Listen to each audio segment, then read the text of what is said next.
Welcome, friends of the show. We are back with another episode of the Ferris Wheel Serious Rock Talk podcast. Ooh, all right. A big thanks for your emails, suggestions, and your support on our social media platforms. Continue to email us at seriousrocktalk@gmail.com. Find us on Twitter, Instagram, Facebook, and TikTok. Listen to a new show every week. Just tune in each Wednesday evening, 7 p.m. New York City time on Cap City Beats, located at www.capcitybeats.ca. Okay, buckle up for some serious rock talk. All right, we are back. Back in Black, one of AC/DC's top albums. Back in the saddle. That's it. And speaking of top albums, top bands, Ian, did the Beatles really sell more records than Led Zeppelin and the Stones combined? I don't know. Maybe. But listen, ladies and gentlemen, we're going to sort this out because I know you've been having trouble sleeping about this. And you even think, geez, the Stones were formed, I think, around King Henry VIII's time. And they're still 62. going. They've been going around since ever. Led Zeppelin has sold billions and billions of albums. And so you would think combined, they probably outsold the Beatles. Well, you know what? You're wrong, and that's why you listen to smart guys like us, and we help to sort it all out. Well, let's see what they have here. Album sales of Jimi Hendrix, they said about 23 million units. Don't come close to numbers posted by The Chicks, which is 30.5 million. This is, by the way, from Showbiz Cheat Sheet from 2019. Thank you. And they said, but once you get to the top 10, things start making sense. That's where you find names like Elvis Presley, the Beatles, and Michael Jackson. Mind you, Michael Jackson, I think, has sold a lot of albums. But anyways, let's just see here. They said the Beatles have moved over the years. For example, the band's White Album sold 24 million. Okay, hang on. And I have that Wait a second. So you've helped those figures. Wait a second. I just want to make sure they meant 24 million to 2019. Sometimes, ladies and germs, you have to read into the stuff a little bit. You know, that's a bit sloppy. I'm going to take it to 2019. 2019? Yeah. Perfect. And they say the Stones sold 66.5 million records to Zeppelin's 111.5 million. And I could actually believe that just because, let's just face it, after Bill Wyman left, their stuff really started... I know, but that's probably one of the most interesting stats in this whole little segment we're doing. Just think about that. We just said, was that double, basically? Zeppa over Stones? Almost, literally, yeah. Like, it's insane. They've been around since 1962. Zepp broke up in, 1980? Well, they didn't no, what's more insane is that... Like, it's just insane that... Yeah. But what's more insane is that they say the Stone have 66.5 million. Yeah. Barbara Streisand I know, don't go there. Yeah. No, there's even scarier crowd. Elton John, 78.5. George Strait, really? 69 million? I know, it gets really terrifying when you start to drill down a bit. And they said Michael Jackson... Okay, I'll give Michael Jackson 84 million. Oh, yeah. Well, because that's he's understandable. Yeah, and he deserves it. But this is really it disturbs your common sense that Zeppelin can double the Stones, a band that's been broken up since 1980. How is it? Well, continuing popularity. Young people buy Led Zeppelin albums, and they don't buy Rolling Stones. It's that easy. There's no other... They didn't do it while Zepp was together. Right? No, I think Zeppelin appeals more to the younger... They know them. Yeah, it's insane. It's just, I guess it relates more to the stuff that we hear that was big in the late 90s, early 2000s, of that hard rock, you know. Yeah. Well, your buddy, Foo Fighters, Soundgarden, They have a similar, And they were saying that the Beatles sold 183 million records, topping both bands combined. Right, yeah. I don't know.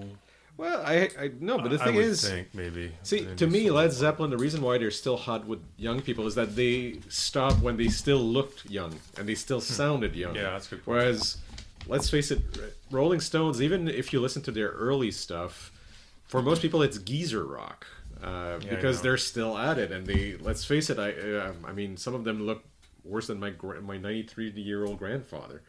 He's good looking too. He's good looking. But the Beatles, I mean, the thing is with the Beatles is every album really attracts a different public. Like the early stuff is like almost bubblegum pop almost. I like their 66 onwards. Their stuff when McCartney took over. Yeah, so like more. Yeah. Like, no slide on John. I'm just saying. Serious rockers prefer the later stuff. So I think the big advantage of the Beatles is that no album of the Beatles sound exactly alike, and they really attract different publics. The Yellow Submarine. And then, in the town where I was born. As long as you don't see the cartoon, you're okay with the album. I think. Yeah, but it's nostalgic. And a few years ago, I went to see the Beatles show put on by Cirque du Soleil in beautiful Las Vegas, Nevada, entertainment capital of the world. And you're not paid for saying that. It's not Winnipeg? You mean Winter Pig? And I was amazed. They had some notes, well-written notes before the whole thing began. And the guy writing it was a rock critic, I forget his name, but he made the point that the Beatles just keep getting more famous. Like, it's a very odd... What that means is they sell more and more, too. They've never... A lot of bands that we mention, not a lot, but some bands that we mention on this podcast have material out of print, okay? They're not printing up a lot of new Roy Orbison stuff. Beatles never went out. Even their kind of dodgy first albums, like Meet the Beatles... never went out of print. Everyone else did. So, of course, these numbers are going to be incredible. So, I'm not that surprised. What surprises me is the Zeppelin's numbers over the Stones. That doesn't surprise me. No? What about the Barbra Streisand 68? That one surprises me.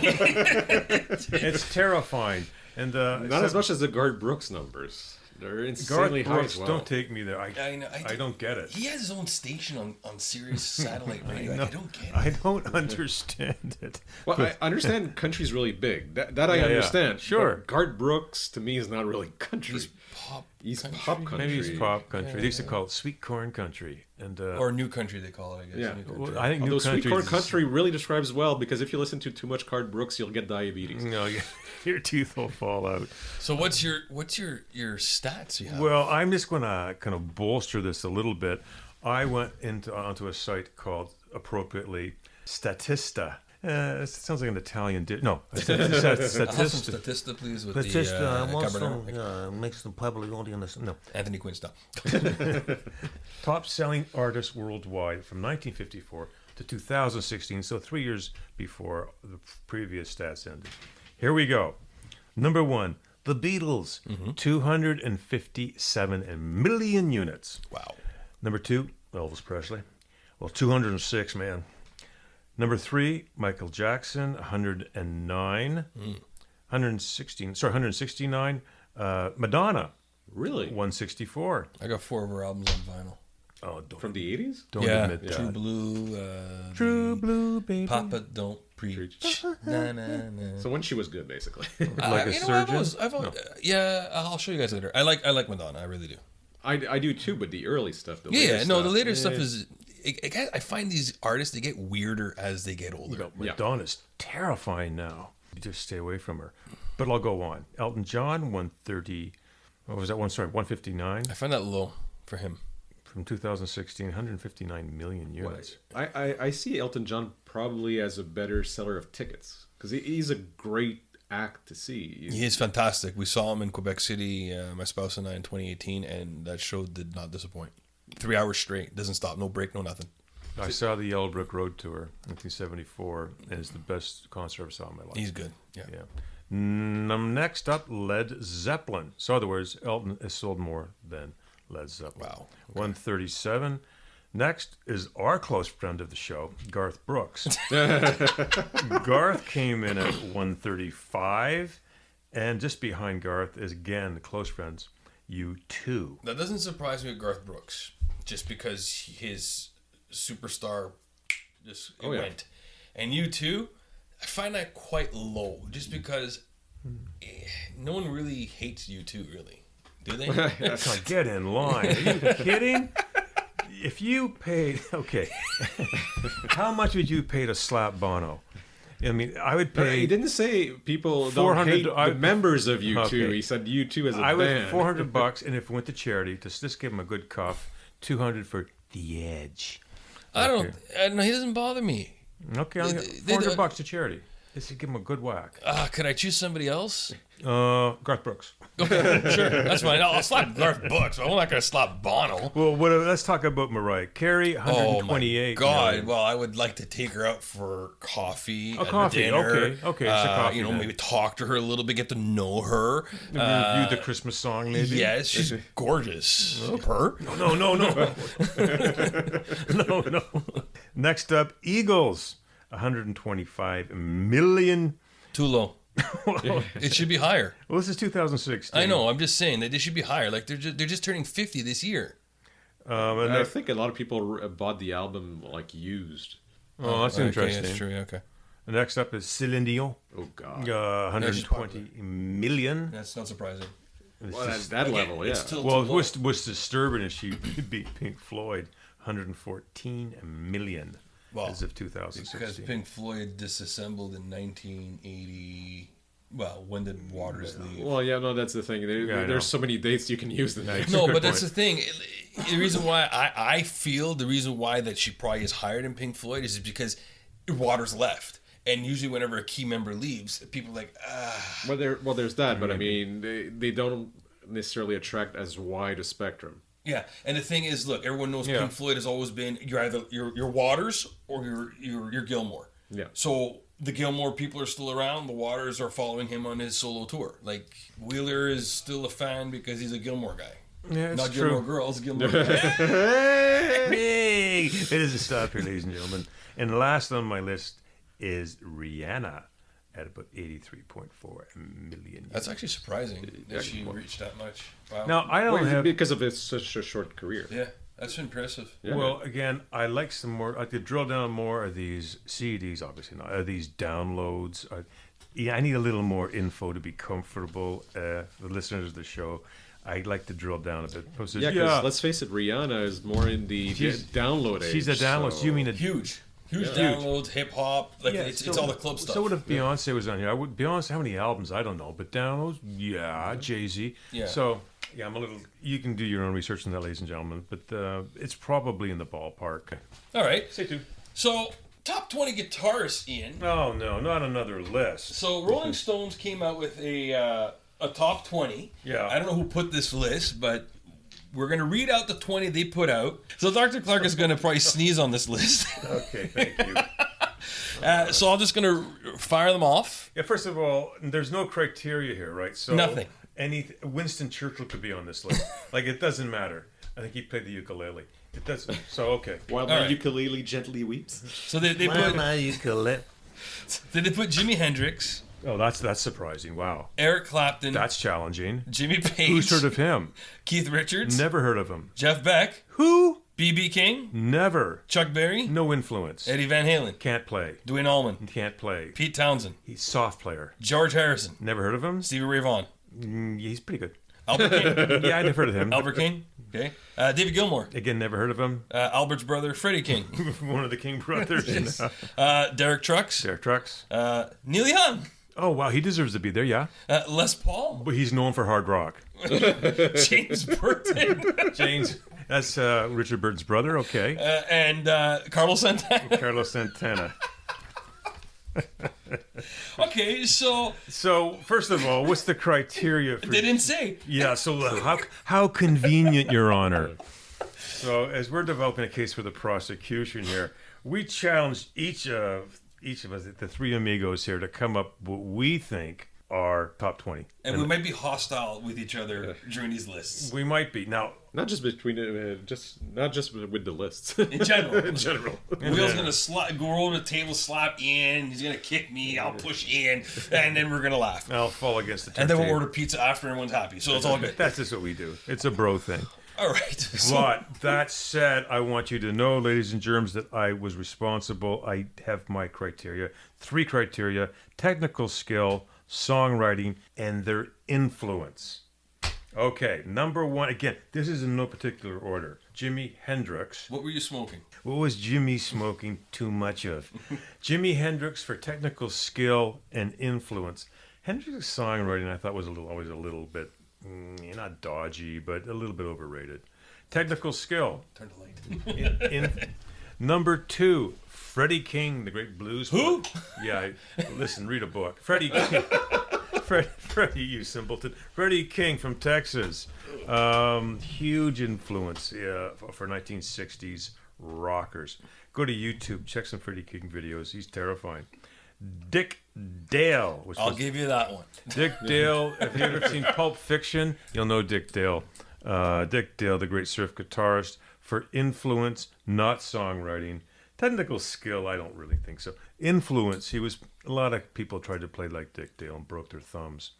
Rick Emmett, Canadian, with Triumph, can play hard rock, can play classical, can play jazz, always underrated.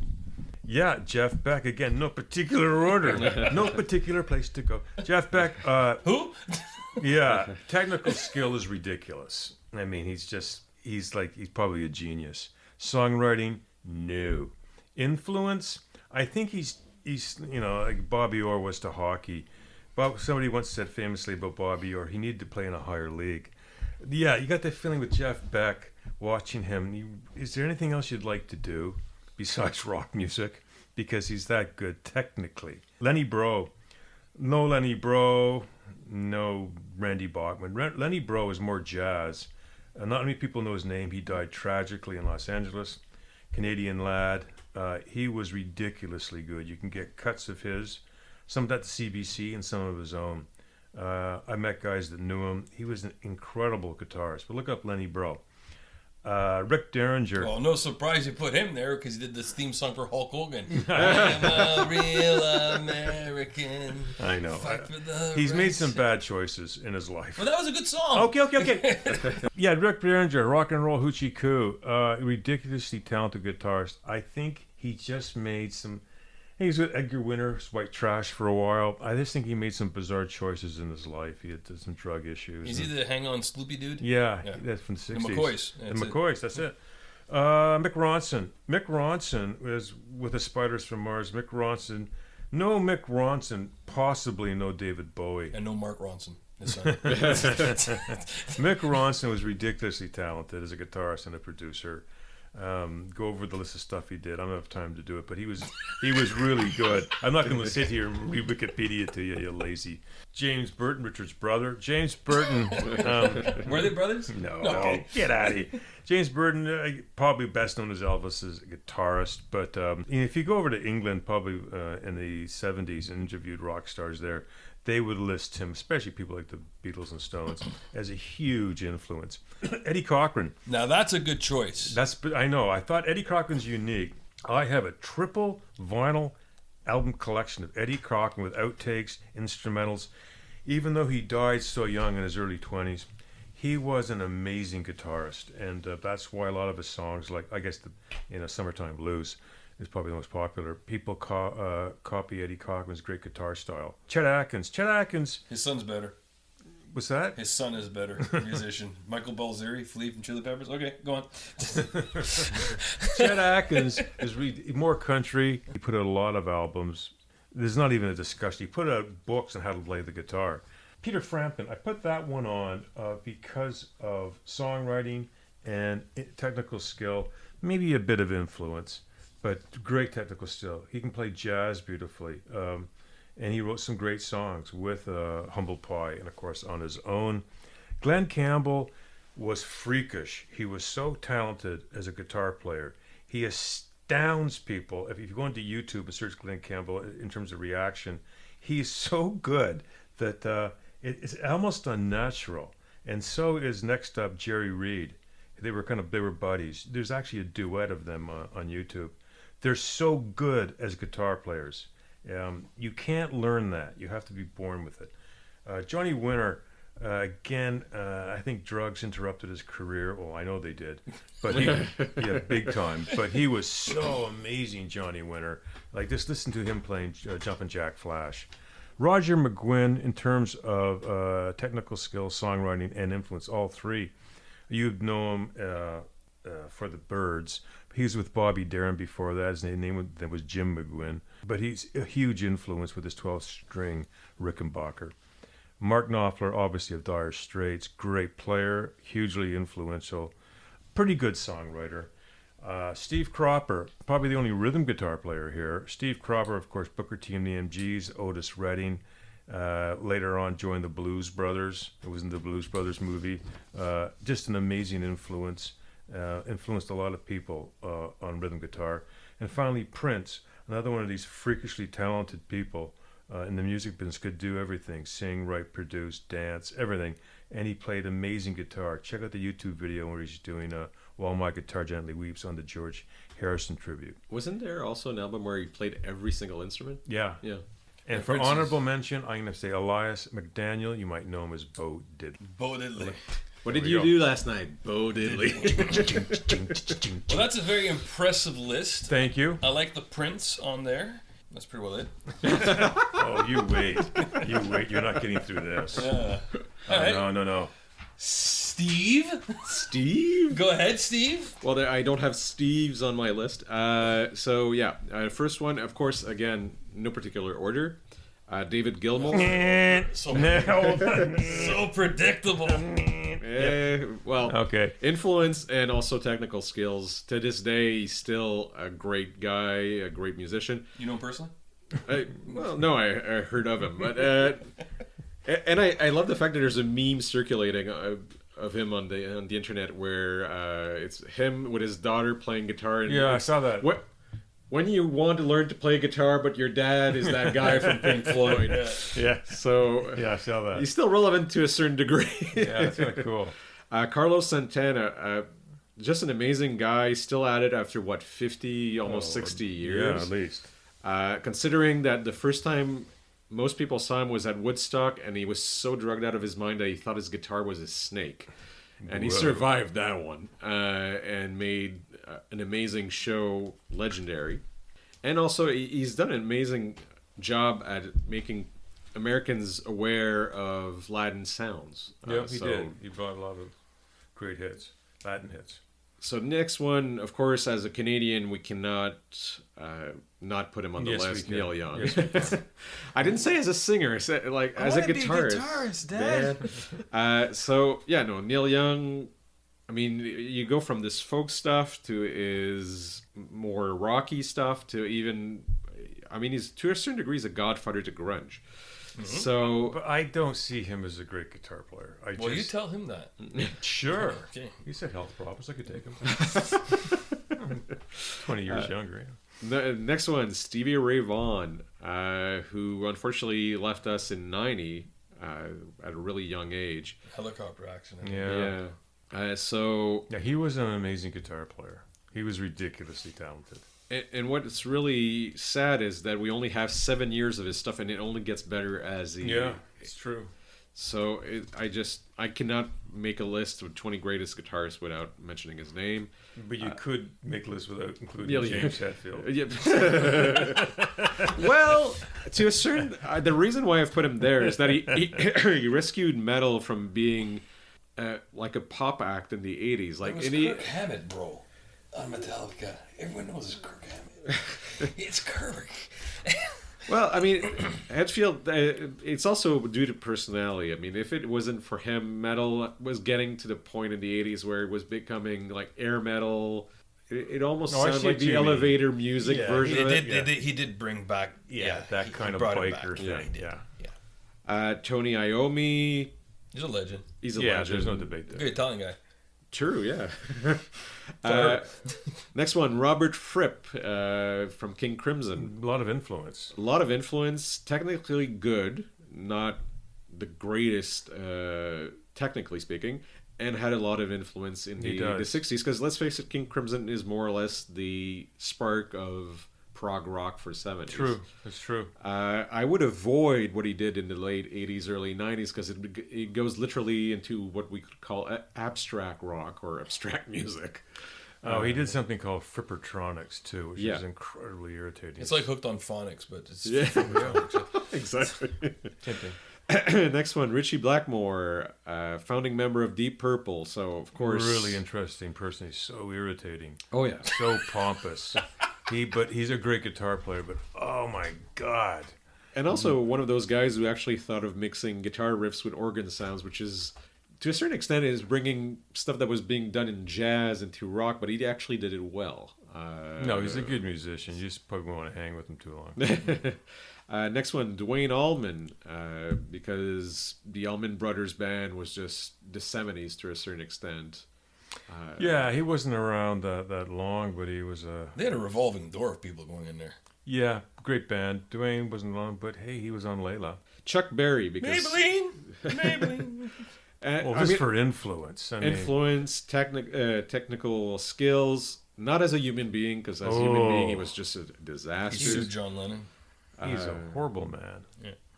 Was because he passed at age 91 or 90? Yeah, he was 90s. The oldest rocker.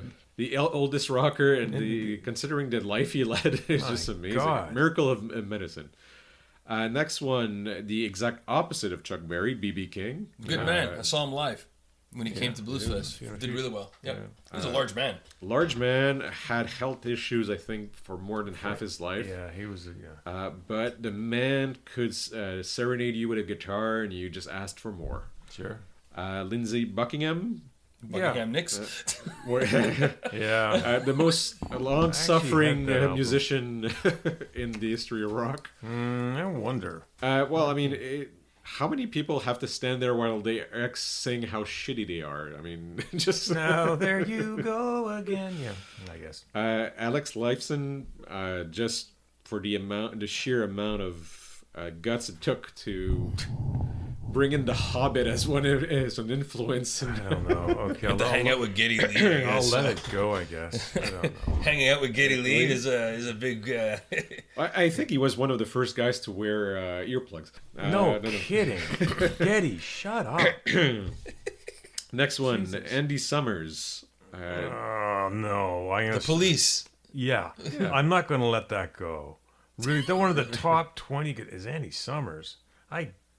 Really? He didn't say Donna Summers. He said Andy Summers. Donna Summers. You would have preferred... Yeah, I like Donna Summers. She got good songs. Yeah. Next one, Lou Reed. No. Not for technical reason. For influence. My God. For weirdness? For weirdness? Okay. Yeah, he was weird. He was weird. Is he alive? No. No, he's not? Okay. But not for technical reason, but let's face it. The Velvet Underground, even his solo stuff in the 70s, you cannot really talk about rock in that era without talking about Lou Reed. You can, but you wouldn't talk about his guitar playing. Next one, Buddy Holly. With or without the crickets? Yeah, I don't... with the glasses. I don't know. I don't think he was a great guitar player. I would have put Richie Valens before him. Just for influence. Maybe. Next one, John McLaughlin. In this case, it's not for... Who? Exactly. McLaughlin. Yeah, he was more jazz. He's more jazz, but I mean, he's done everything. He's done jazz, world music, Indian classical, Western classical, flamenco, blues, and rock. He was on Bitches Brew, Jack Johnson on The Corner. Oh, yeah. Everybody, the guy's just so ridiculously talented. Next one, Robbie Robertson. Really? Really? On this? Okay, I guess, maybe. A great guitar player, Robbie Robertson. Okay. Right up on Cripple Creek. Right up there with Jeff Beck. Okay. Oh, my God. Robbie Jeff Beck's not on my list. Okay. He didn't make the cut. Stephen Stills, next one. Yeah. He's super, especially on acoustic. Exactly. We don't talk about here. Plus surviving the huge war of egos that he had to... including his own. Including his own. Young. And finally, Jerry Garcia. Not Andy Garcia from The Godfather. Jerry Garcia, right? Not the guy who survived being in a movie with George Hamilton, the other guy. Every time I try to get out, something pulls me back in. Yeah. So Jerry Garcia, for the longevity, two for... really good jammer. Amazing jammer. I mean... Yeah. Let's face it, you have to be technically very skilled because Jerry Garcia is at his best when he's improvising. Especially with that amount of drugs in your system. Exactly. You can't even see straight. So, just for that standpoint, Jerry Garcia is in my list. And I gave him a hard time just for the fun of it, ladies and gentlemen. But wait, you're gonna get some real fireworks now. All right, so here's my list. Yeah. And obviously, it's no particular order except for the top 3 will always remain the top 3 for me. Okay. First one I have is Jimmy Page. Oh wow, take a chance. Yeah, Really? take a chance. Yeah, Yeah, really go on the limb there. Influential, wrote all the music, charismatic. Basically, just changed rock completely. Okay. Second one on my list, no surprise there, is Eddie Van Halen. No, I'm shocked. Again, technical skill, stage presence, was also hired as a touring guitarist, did some cameos. He knows his stuff. Third one on my list, again, Slash, very influential, technical skill, has stage presence, Miles and the Conspirators, that was the other band, Slash's Snake Pit, has toured with Michael Jackson until he passed. Big hairy deal. Listen. Was he in the Queen of the... No, there was a supergroup, Velvet Underground. Velvet Revolver. He was also in that one. So you got that one there. Then I decided to put Keith Richards on my list. You're racing through these. You're not giving me a breath. No, Okay. go ahead. Okay. Okay, you want to talk about Slash? Go ahead. Slash me one. Go. Come on. No, seriously. I think Slash is an average guitar player. I don't see him as a outstanding guitar player compared to any, like Richie Blackmore, Dwayne Allman, any of these guys. I see him as more of a character, as more of a rock and roll presence. Like I've heard his solos; they're pretty good. It's not great. He could be in a bar band and you go, yeah, okay, it's pretty good. But I don't see him as a great guitar player. Okay, so you have no issues with Page and Van Halen right now. No. Okay, so Slash. Don't even think about it. You got Slash that you're looking at the other spectrum. Fine. As we're supposed to be doing, yeah. Yeah. All right. So Richie Blackmore and what's the other one you said? Dwayne Allman. Well, Dwayne Allman. I mean, these guys are. If you listen to them, those two don't even compare to him, in my view. That's okay. fine. Our lives will continue. I couldn't give a flying. I love it. All right. You're the guy that came up with this idea. Now I'm getting hit in the head with it. What do you mean? Come on. What, Slash? You're the guy that came up with it. Okay. Make me laugh. Am I a clown? You coming against me? Okay, come on. No, just my whatever. I like the floor. Yeah. I put Keith Richards on there. Keith Richards is my what? This, in my view, is not a great guitar player. So I should have put Mick Taylor instead, right? Yeah. Okay. Good point. Joe Perry. Yeah, he's pretty good. Influential. Yeah, she's got a few things going. He's actually a really good guitar player. Yes. I prefer Joe Pesci. No. I put Angus Young on the list. Yeah, good guitar player. Great rhythm guy. Great lead. Longevity. Yeah. Still goes. Sure. Yeah. I'm okay with him. All right. Steve Stevens. Okay, Steve Stevens, Billy Idol. Yeah, he's a really good technical guitar player. Been there forever. Yeah, but in terms of forever. Like he goes Rebel Yell, he goes way back. Yeah. But in terms of influence, anything else, I don't know if I include him on the list. But yeah, I'll go with technical. Yeah. Okay. Keith Scott with Bryan Adams and the Dudes of Leisure. I know. I don't want to get you too upset. I'm not in my great. Here's same list as Jimmy Page. I don't know. You don't think so? No, I definitely wouldn't include Bryan Adams either. Well, I threw Bryan Adams. But you know what? Number 9, he is. Come on, arena rock. This is where I'm going. Stage presence. He's got it, but I want to hear your thoughts. No, my thought is no. Bryan Adams can't hold a light to Stevie Ray Vaughan or, you know. All right. John Frusciante. Yeah. From the Chili Peppers. Yeah. 4th time around now? Yeah. The chili dogs are getting their dues on our place, man. You have no issues with John Frusciante? Well, is he a great guitarist? He's up there. Yeah. He's good. He's up there. Okay. I put Zakk Wylde on there. Because of Ozzy. Yeah, he's a... Ozzy tends to attract great guitar players. I don't know what is it with the guy, but Rhodes, all these guys are really good guitar players. So. All right. I put also Randy Rhoads on the guitar again on my list, given the fact with the work he's doing with Ozzy. Yeah. Quite right. And he's also known for inventing the neoclassical metal. Yeah, sound. I mean, it's pretty undeniable. All right. This one here, Ian, I don't think you have an issue with. No, you can't debate this. Joe Satriani. He's a freak. He's just so good at the Silver Surfer. Yeah, he's just so good at the job. You can't. It's not even debatable. This one here, you're going to have an issue with, I know. Yeah, I will. Kurt Cobain. Highly influential. I'm going to give him that with the grungy kind of, but a great guitarist. No, I mean, again. Well, he learned it upside down because he was left-handed. Hey, so did I. Exactly. And Paul McCartney. That's true. He played bass. Yeah, no, but I mean, he learned everything upside Oh yeah, down. of course. So being left-handed, because back then they I had didn't my cater to the sister's lefties. Yeah. guitar, really strong. I would think he's a great guitar player, but super influential. So I can creep onto the list. IMHO. Okay, I like that. Mike McCready from Pearl Jam. I put him on there. Yeah. Influential in the grunge scene. Was yeah. with also Mad Season for a supergroup. I'm almost positive he was with Temple of the Dog. So, so supergroups. That's the grunge supergroups. But Pearl Jam is what he's known for. Yeah, again, I don't think he's a great guitar player, but a greatest. He's pretty good. All these guys, ladies and gentlemen, that we mentioned are they wouldn't be here if they weren't outstanding guitar players. But we're kind of positioning them against each other, like you would NFL players. Who's better? Joe Namath compared to Bart Starr or something. You start to line up people. Johnny Unitas. Yeah. Next one I put on the list, sticking with the grunge, Kim Thale. Sure, from Soundgarden. Yeah, again. You say so. I don't know. I'm almost. My voice is almost out. You gave me this job, which I don't necessarily enjoy. I don't. Oh, come on, you do. You love it. I wouldn't say he's a great guitar player. He's competent. He's better than most guys in the street. But I wouldn't. I wouldn't put him beside Brian May. No. That's next on my list. It is. Brian May. Oh my God.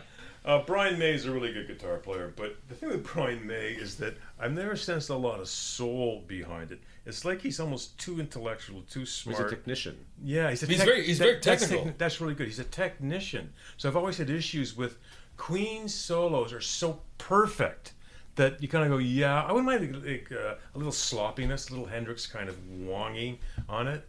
Like Hendrix used to play with a tune because he did so much whammy barring. Hendrix's solos are way out, so did Van Halen's. But he's so perfect, Brian May. It's a little tedious. And the thing is, the stuff that they did with Queen, stuff they did in the 70s was stuff that should have came out in the 80s and vice versa. Maybe, you know what I mean? Yeah. Next one I put was Richie Sambora.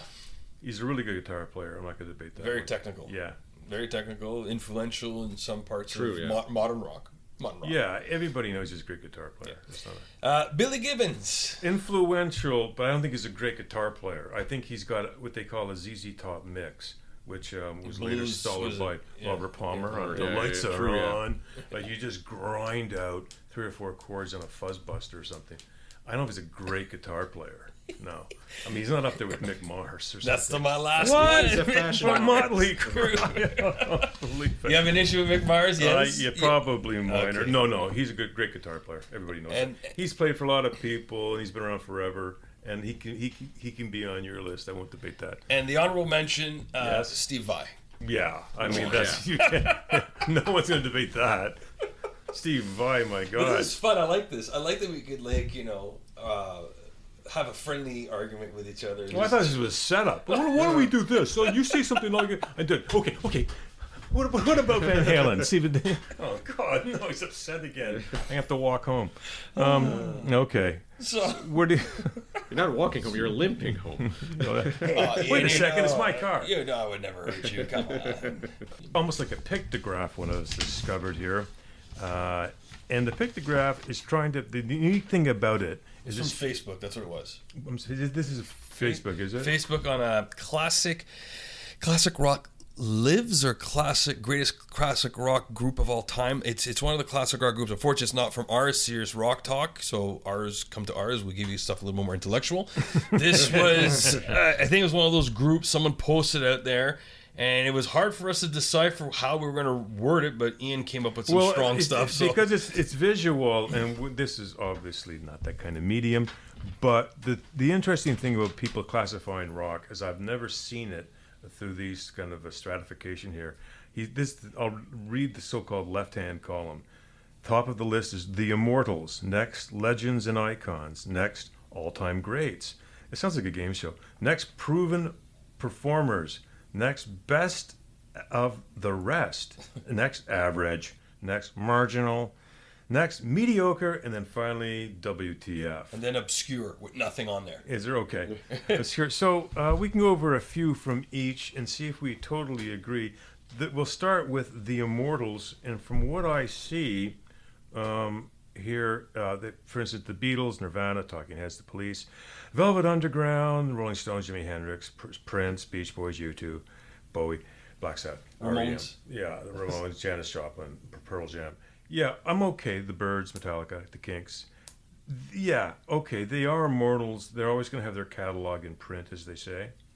And I don't have a problem with Some of them, I'm not as sure. Like REM, Yeah. there's going to be good point. the greatest hits will always be in print. I'm not sure every single one of their records will always be in print. Well, I had the same thing about Radiohead. Yeah, I Yeah. don't know why they have Radiohead there. I would Dead not. Mouse, I really don't get why it's there. Dead Was Mouse? that Dead Mouse? I think that's Dead Mouse. Oh, come No, on. that's Zeppelin. No. Oh, Radiohead. Oh, that's Radiohead. It's Sorry, Radiohead, okay. yeah. They got Sabbath, The Doors, Queen, Elton John, sure, Pearl Jam. I wouldn't put Grateful Dead or Janis Joplin there. I'm sorry, I wouldn't put REM there neither. Okay. But it's just You're right. I'd put them IMHO. I put them a few. well, legends at least. Yeah. Yeah, you can put them as legends, or you want to go to the legends one, Sex Pistols. Well, they are in terms of Yeah. reputation, not Yeah, in they terms are of in terms musical. of just reputation. Van Morrison, Van For Man. longevity. CCR, Well, yeah. CCR, Yeah, I would yes. say so, yeah. Eagles for sure. Yeah, Zappa, unfortunately. What's the one between Eagles and Zappa, Ian? The Allman Brothers Band? Oh yeah, Allman Brothers Allman Band. Brothers Band. Yeah, okay. I'll go with that. There's the Eagles, AC/DC. Green Day. Really? It's too No. soon for them to be Yeah, considered. that's what I think. Van Halen, yes. Sure. What the hell is this one? Chili Peppers. I don't know. Tom Petty, Nine Inch Nails, The Animals, Animals. Smashing Pumpkins. No, it's too soon for the Smashing Pumpkins to be legends. Aerosmith, they've earned their stripes. Yeah. And let's face it, Smashing Pumpkins, outside of Melancholy, seriously, I know, most of the I stuff will fade. I know. I'm okay with Guns N' Roses there. I'm okay with them. Zappa, I don't know. It's kind of Oh no, weird. Zappa will always. That should be obscure. No. Zappa, in my everybody book, knows. WTF. Yeah, The thing is with Zappa, everybody knows him, nobody listens to him. Well, that's really well put. Except for you're Yellow right. Snow. Yeah.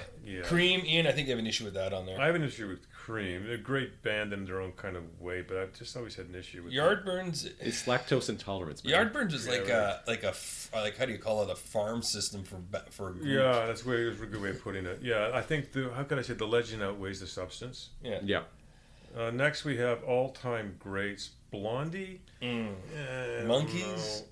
I saw the Monkeys and I thought whoever put this together has balls. I love the Monkeys, but Not great. maybe an all-time, maybe proven performers, which is the next thing. Pixies, Fleetwood Mac, no. Joy Division, no. Joy Division. New Order, and we're starting to get that new wave stuff. Yeah. Yeah, Sonic The Youth, Cure, interesting. yeah. T-Rex, okay. I'm okay with Foo that. Fighters. Foo Fighters are there, okay. I'd put them as legends. Deep Purple, yeah, all-time great is Deep Purple for sure. The Smiths, I mean, okay. I don't know where else to put them. They're a great band, but I don't. I think they're a bridge. Yeah, maybe, yeah, bridge band. The Cure, another bridge band, great band. These are all '80s, as you know. But with Cure, Judas Priest, that's metal. It is, It is. Oh, no, right? Oh yeah, they're metal. Now they're known as classic rock, but whatever. All right, proven performers. Black Flag, really? Really, the Cars, really. Okay. Okay. Oasis, really? Kiss, okay. Obviously, there's their live show. Devo, proven performers. STP, really? You gonna put Stone Temple Pilots on there? You really. Mm. Rush and Weezer are in the same group. All right, Yes. I'll put Rush on there just because of what they've done. Yeah. I could put the Weezer. It's too soon. Yeah, I agree with that. Who's the Fist? The Red Depeche Fist. Mode. Oh, that's for you. Oh yeah. Genesis. What are we putting? Phil Collins or Peter Gabriel? Yeah. Well, in theory, you can put both of them together yeah. because they were. Phil Collins was there when Peter Gabriel was there. Dead That's true. Kennedys, Daryl Hall and John Oates. Okay, proven. Yeah, all right. Fine. Okay. ZZ Top. Sure. Sure. Best of the Rest. Motley Crue, ELO, Korn. Okay. Korn. Motley Crue and ELO. I would either jump them to all-time greats or proven performers. Yeah, I agree with that. Okay. Because they've established enough time in their career to earn some respect. Anthrax, yeah, I'll put them as proven performers because they are pretty strong in metal. I'm keeping Pantera there. I agree. Yeah, I'm not. I have a couple of their albums. Chicago, man, I don't know. I'd put them as Proven. Maybe Proven. Yeah. Jethro Tull, maybe Proven. They had some good. I mean, they've been around forever. What's Sweet? Sweet. Yeah. Sweet. Well, the Sweet. Yeah. I wouldn't say they're probably WTF for me. Scorpions, they could stay obscure to me. Yeah. Corn, no, it's too. No. Yeah. It's too painful in defeat. It is. All right. So we're into the average now. The Flaming Lips. Sure, they could go obscure because they're weird. Television. Never heard of them. Oh yeah, good band. Joan Jett. Yeah, I guess. Def Leppard. I'd move them up to Proven Performers. Look, Rock Hall. I'm sorry, you're in the Hall. Yeah. I know it's a weak criteria, Ian. I know. Moody Blues. Well, if you're gonna. Okay, if Rush is going to be approved anyway. Foreigner, 10cc, Grand Funk Railroad. They should be up higher. Yeah, I completely agree. Same with Supertramp. Yeah, 10cc, interesting band. Grand Funk. Toto, great musicians. But we're down to marginal. Styx. 10 years after, I would bump up to best. But that was with Alvin Lee, who performed at Woodstock. He's not marginal. I mean, come on. Steve Miller and Bon Jovi, I wouldn't say are marginal. Same with Huey Lewis. I'd put Huey Lewis as Proven just because they could hold on a show. They could do a concert. I would actually move Bon Jovi to all-time greats. Oh, my God. Why? Nothing? No, but seriously, think about it. Like, they're still going. Their albums are good. I think it's because I know it's not your shtick. It's not my shtick. But Steve Miller, what has he done after 74? Nothing. So then put him as a Proven Performer. Oh no, not that high. I'd say average. Holy Christ. Average. Proven Performer. That puts him beside the Cars. Who could have that? All right. Next is mediocre. Poison, some REO Speedwagon, Meatloaf, Boston. What the hell is this one here? We can't see this, ladies and gentlemen. Twisted Sister. Wow. Twisted Sister. Yeah, I would leave. I would bump Meatloaf, God bless him, up a few because, it's, hey, the meat, he's gone. And, Boston, where are you going to put them? Did you bump them up? Marginal, maybe. Look at one album, and he went back to his electronics. Tom Schultz. WTF, I wouldn't. Bad Company. That's it. Like, I don't know what the hell. Where's the guy against Bad Company? They're the only one there. They're all by themselves. All by myself. So, ladies and gentlemen, sorry to burden you with this kind of pictograph, but we thought it was an interesting delineation of the different approach to classifying rock performers. I've never seen that before, and it is creative. I can't believe they put the Cars as Proven. Yeah, I know. You don't have to agree with it. And I don't know how the Beatles got into WTF, but no. Can you imagine how you would have had it worst? You would have had an aneurysm there. I think it'd be great. They gave this guy's totally under control. So maybe we could do our own like that one day. Yeah, we could do like an anti-list. Yeah, let's do an anti-list next time around. An upside-down world, like what was that? Alice in Wonderland, like an upside-down world. That's it. So, ladies and gentlemen, that wraps up this interesting, more organic episode. Ferris Wheel's Serious Rock Talk. And thank you for listening. My name is Dr. Ian Clark. Stephen Wheeler. And I'm Ferris Kennedy. Have a good evening or good morning. Bye-bye. Bye.